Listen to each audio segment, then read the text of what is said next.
The Underachiever's Revenge, my complete transformation story. I poured his coffee every morning for 8 years. I managed our home like a Fortune 500 company. The logistics, the finances, the emotional labor. A flawless, 24/7 operation. And one Tuesday, he looked across the marble countertop I picked out, took a sip of the coffee I made him, and said, I was thinking, for someone so smart, you're a real underachiever. He thought it was an observation. An afterthought. He had no idea he'd just handed me the pin, and I was about to pull it. Hey, story lover. Welcome to the Narrative Hub, Reddit Stories. Believe me, this adventure gets wild, but it's only epic with you. Seriously, you make this possible. Want more stories? Greater adventure? Smash subscribe right now. Smash like. Comment below. Let's go. The perfect life, that wasn't. Let me paint you a picture of what my life looked like before that Tuesday morning. From the outside, we had it all.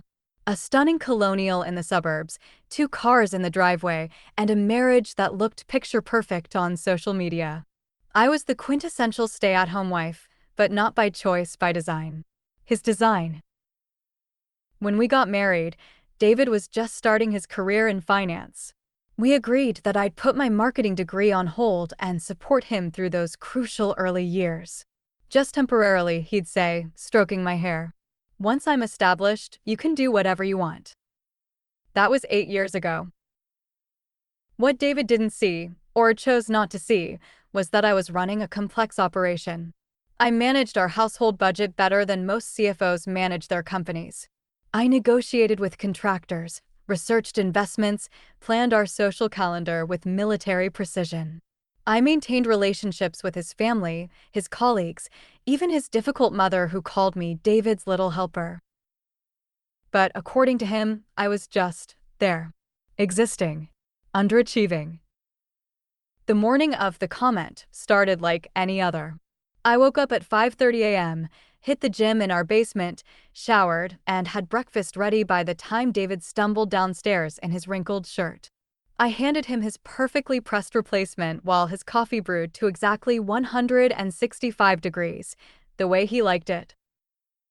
"Did you call the landscaper about the irrigation system?" he asked, scrolling through his phone. "Done. They're coming Thursday. Also, your mother's birthday gift arrived. I had it wrapped and sent overnight. And I moved your 3 p.m. meeting to accommodate the dentist appointment you forgot about." He nodded absently, the way you acknowledge background music. That's when he said it. That devastating, life-altering sentence that he delivered with the casual indifference of commenting on the weather.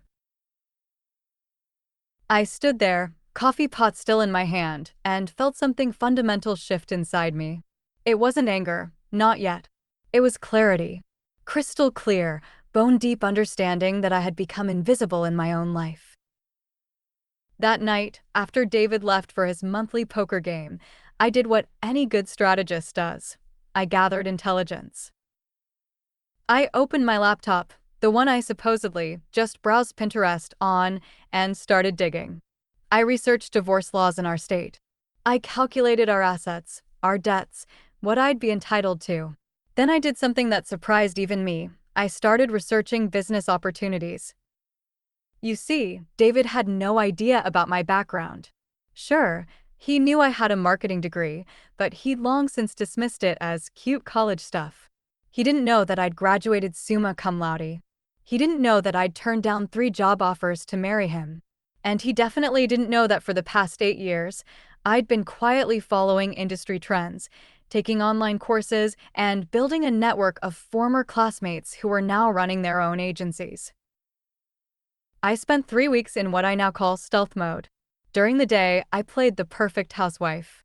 But every evening, every moment he wasn't looking, I was planning.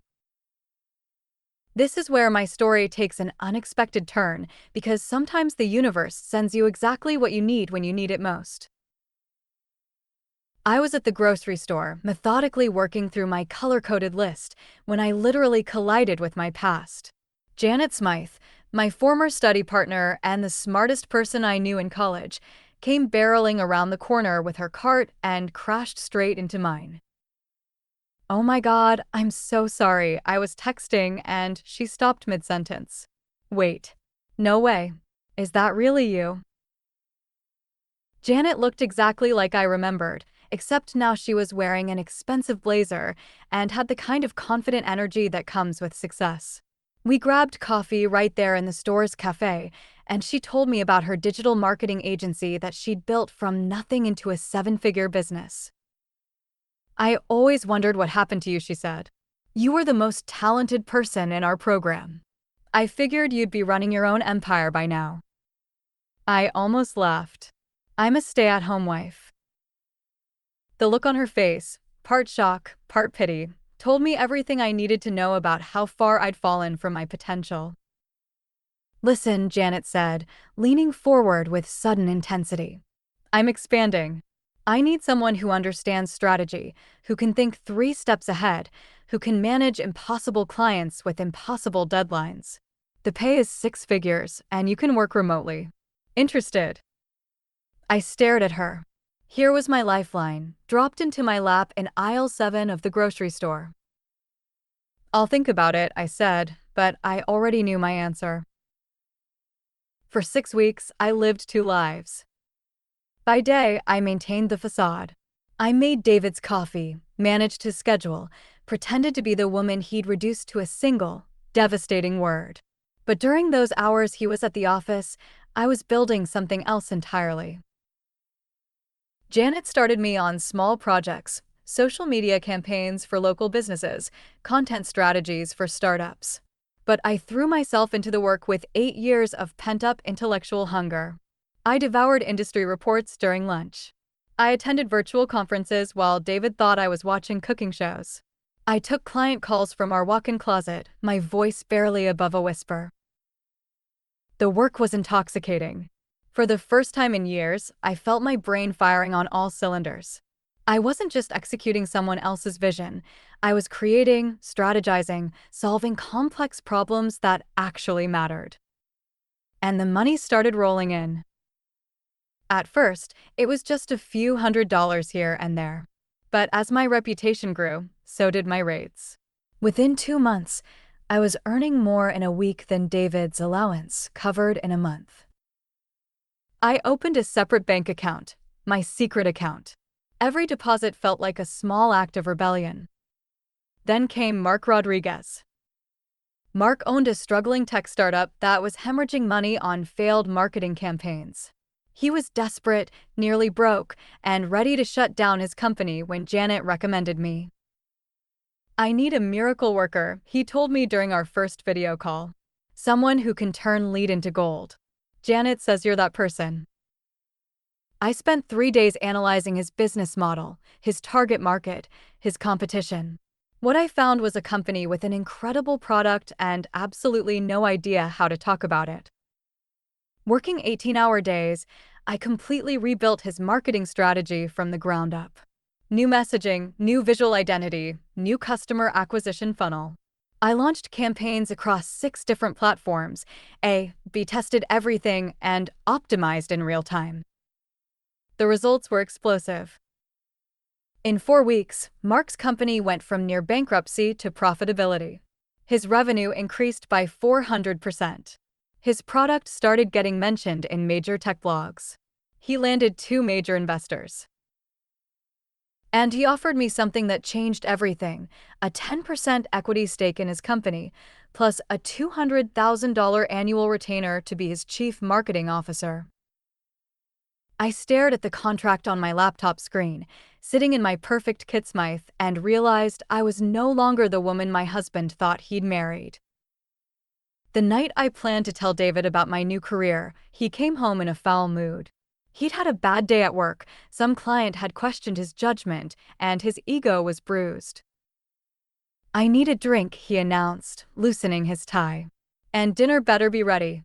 I don't have the energy to deal with any domestic drama tonight.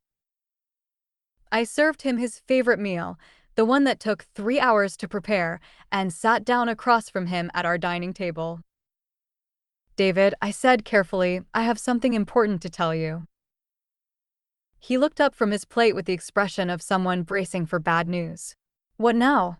Did you crash the car? Overspend on groceries again? I got a job. He actually laughed. A job? Doing what? Organizing someone's closet. Digital marketing. I've been working with several clients, and I've just been offered a position as CMO of a tech company. His fork stopped halfway to his mouth. You've been what? Working. For the past few months. I've been building my own career. The silence that followed was deafening. I could see him processing, trying to reconcile this information with his image of me as his decorative, underachieving wife.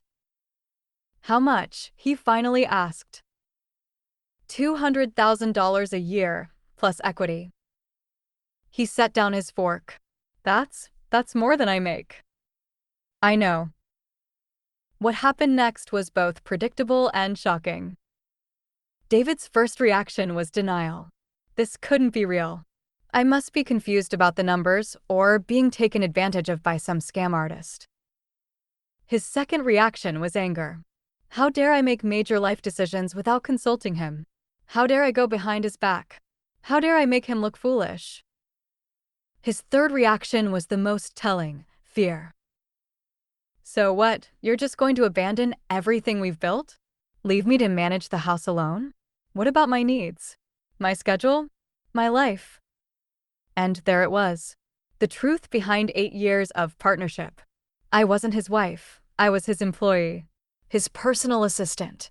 His life manager who worked for free and was expected to be grateful for the privilege. I'm not abandoning anything, I said calmly.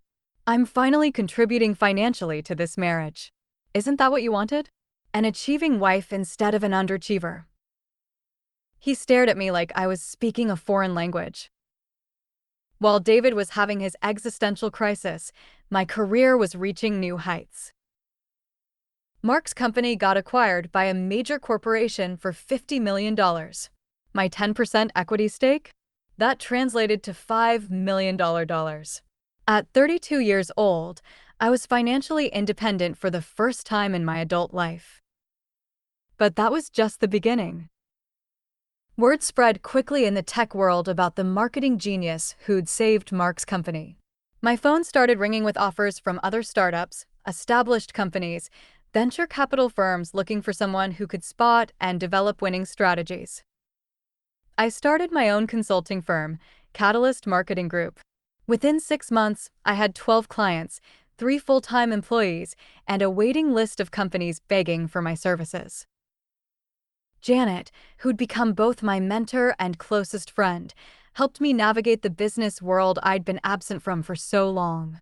We worked together on several major campaigns, and she taught me everything about running a company, from hiring the right people to negotiating contracts that protected my interests. The woman who'd been called an underachiever was now being featured in Forbes, invited to speak at conferences, and courted by headhunters from top marketing agencies. As my success grew, David's behavior became increasingly erratic. First, he tried to take credit. At dinner parties, he'd introduce me as my brilliant wife who I always knew had it in her. He'd hint that he'd been the one to encourage my career change, that he'd always believed in my potential. The lies were so brazen, I almost admired his audacity. When that didn't work, he tried guilt. He was struggling at work without my support system. He'd been late to important meetings because I wasn't managing his schedule.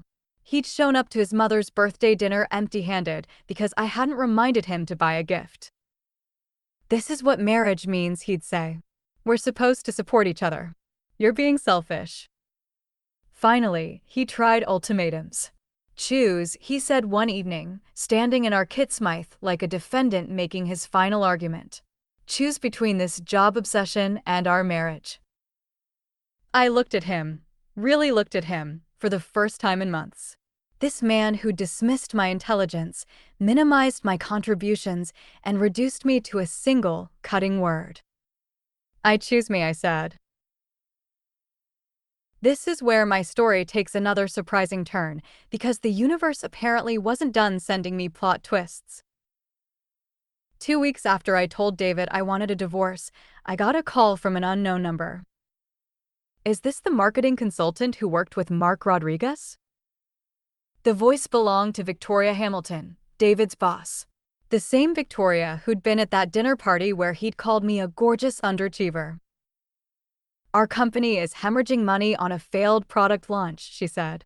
Mark gave me your number. He said you work miracles. I almost laughed at the irony. David's boss was calling me for help. I'd be happy to discuss your needs, I said professionally. What I learned during our consultation call was fascinating. David's company, the prestigious financial firm he'd built his identity around, was struggling with a massive marketing problem. They'd launched a new investment product that was technically sound but completely failing to gain traction with their target market. 3 different agencies had failed to fix the problem. They'd spent $2 million on campaigns that generated almost no leads. The board was considering shutting down the entire division. We need someone who understands both the financial sector and digital marketing, Victoria said. Someone who can translate complex concepts for everyday investors. I could have said no. I probably should have said no. But something about the challenge, and yes, the delicious irony, was too tempting to resist. Send me your current materials, I said. I'll take a look. Within 48 hours, I'd identified the core problem with their campaign. They were trying to sell a sophisticated investment product using the same language they'd use with institutional clients. Their target market, middle-class families saving for retirement, couldn't understand what they were offering, let alone why they needed it. I completely redesigned their approach. New messaging that spoke to real concerns about financial security. New visual identity that felt trustworthy instead of intimidating. New customer journey that educated prospects instead of overwhelming them with jargon. But here's the beautiful part.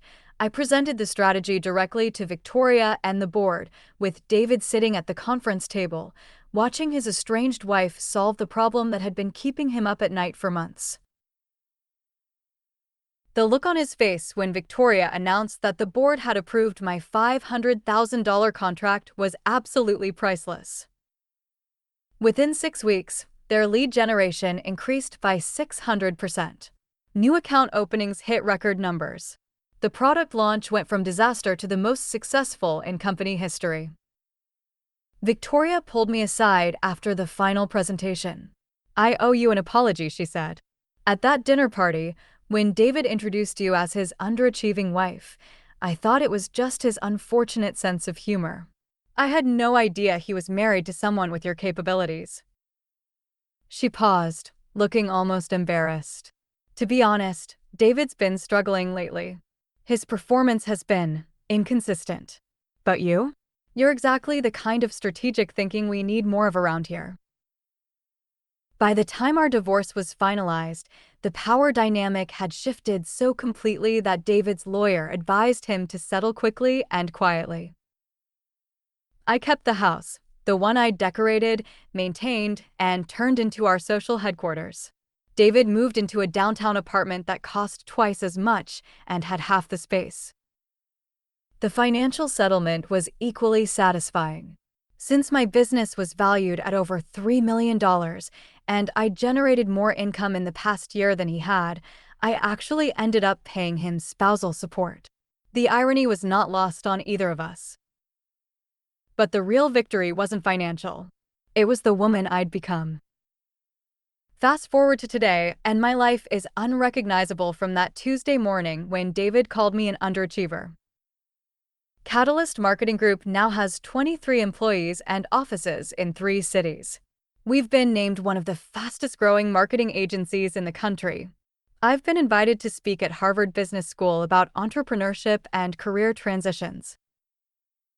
Last month, I was featured on the cover of Entrepreneur magazine with the headline, "From Zero to Seven Figures, the Stay-at-Home Wife Who Built a Marketing Empire." But the best part?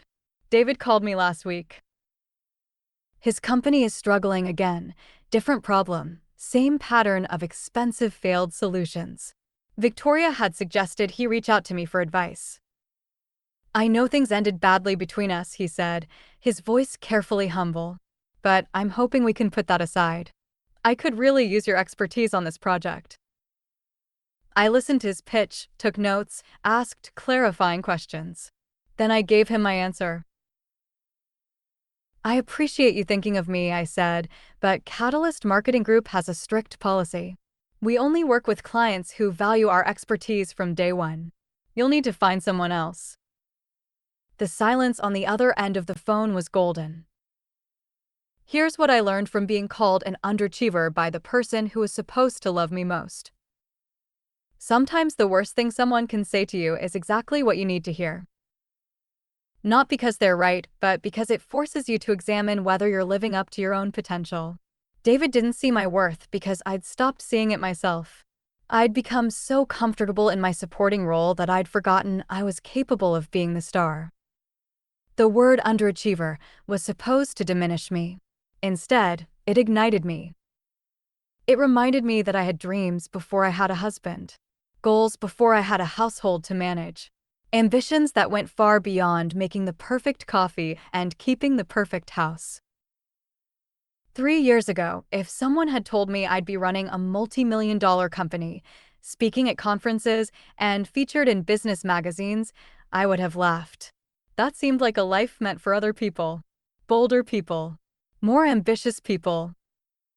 But here's the truth. We're all capable of more than we think we are. Sometimes we just need someone to call us an underachiever to remind us to start achieving again. And sometimes, the best revenge isn't getting mad, it's getting successful. If this story resonated with you, I'd love to hear about your own transformation journey in the comments below. And if you're feeling stuck in your own life, remember, it's never too late to rewrite your story. The only person who gets to define your worth is you. Like this video if it inspired you, subscribe for more stories of transformation, and ring that notification bell because trust me, you won't want to miss what's coming next.